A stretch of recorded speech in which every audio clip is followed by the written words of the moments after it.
मन को शांत और स्थिर करने के लिए भगवान कृष्ण ने बताए हैं 2 उपाय। किसी भी चीज को समझने के लिए सबसे पहले मन को शांत रखना चाहिए और फिर काम पर ध्यान देना चाहिए, क्योंकि हम मन से ही प्रश्न खोज लेते हैं और मन में ही जवाब देकर बैठ जाते हैं। भगवान कृष्ण ने मन को शांत रखने के लिए 2 चीजें बताई हैं। भगवद गीता में भगवान श्री कृष्ण कहते हैं, मन का बेचैन होना उसका स्वभाव है। हमारे मन को लगता है कि अगर वह अलग अलग बातों के बारे में सोचता रहेगा तो हमें आने वाली हर मुश्किल और मुसीबत से बचा लेगा, पर ऐसा होता नहीं है। हम अपने जीवन का काफी अधिक समय सोच विचार करके परेशान होने में निकाल देते हैं। भगवान श्री कृष्ण कहते हैं कि मन का यह स्वभाव बदलना मुश्किल जरूर है, असंभव नहीं। अच्छा, अब आप एक बात बताइए, क्या आप कौए को कह सकते हैं कि वो काम व काम की आवाज ना करे, या फिर क्या आप किसी मेंढक को कह सकते हैं कि वह पानी देखते ही ऊंची छलांग ना मारे? हमारे मन का भी कुछ ऐसा ही है। जीवन में कुछ भी होता है, अच्छा या बुरा, हमारा मन उस पर काम व काम करने लगता है। काम व काम से मेरा मतलब है चिंता करना, व्याकुल होना। कोई बुरी बात होती भी नहीं है और मन परेशानी की ऊंची ऊंची लपटें लेने लगता है। कभी कभी तो मुझे ऐसा लगता है कि हम में से कई लोग सिर्फ परेशान होने के लिए जीते हैं। सारी परेशानी, पीड़ा, दुविधा अक्सर हमारी मन की बनाई हुई कहानियाँ होती हैं। मन को शांत और स्थिर करने के लिए भगवान कृष्ण ने बताए हैं 2 उपाय।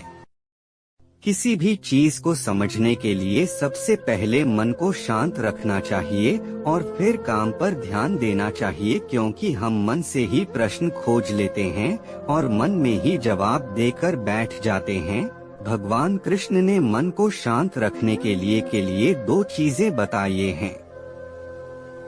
भगवद गीता में भगवान श्री कृष्ण कहते हैं, मन का बेचैन होना उसका स्वभाव है। हमारे मन को लगता है कि अगर वह अलग अलग बातों के बारे में सोचता रहेगा तो हमें आने वाली हर मुश्किल और मुसीबत से बचा लेगा, पर ऐसा होता नहीं है। हम अपने जीवन का काफी अधिक समय सोच विचार करके परेशान होने में निकाल देते हैं। भगवान श्री कृष्ण कहते हैं कि मन का यह स्वभाव बदलना मुश्किल जरूर है, असंभव नहीं।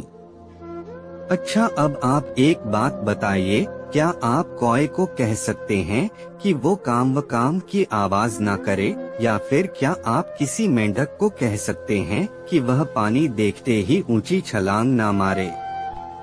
हमारे मन का भी कुछ ऐसा ही है। जीवन में कुछ भी होता है, अच्छा या बुरा, हमारा मन उस पर काम व काम करने लगता है। काम व काम से मेरा मतलब है चिंता करना, व्याकुल होना। कोई बुरी बात होती भी नहीं है और मन परेशानी की ऊंची ऊंची लपटें लेने लगता है। कभी कभी तो मुझे ऐसा लगता है कि हम में से कई लोग सिर्फ परेशान होने के लिए जीते हैं। सारी परेशानी, पीड़ा, दुविधा अक्सर हमारी मन की बनाई हुई कहानियाँ होती हैं। भगवान श्री कृष्ण हमें हमारे मन को शांत और स्थिर करने के लिए 2 उपाय देते हैं। पहला, ध्यान लगाना या मेडिटेट करना। दूसरा, वैराग्य भाव सीखना। अब ध्यान या मेडिटेशन शब्द सुनते ही आप में से कई लोग कहेंगे कि आप आंख बंद कर सांसें अंदर बाहर नहीं ले सकते। यहाँ हम सब गलती कर बैठते हैं।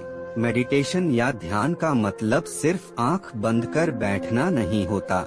मेडिटेशन का मतलब होता है अपना पूरा ध्यान किसी चीज पर लगाना और उसे हटने नहीं देना।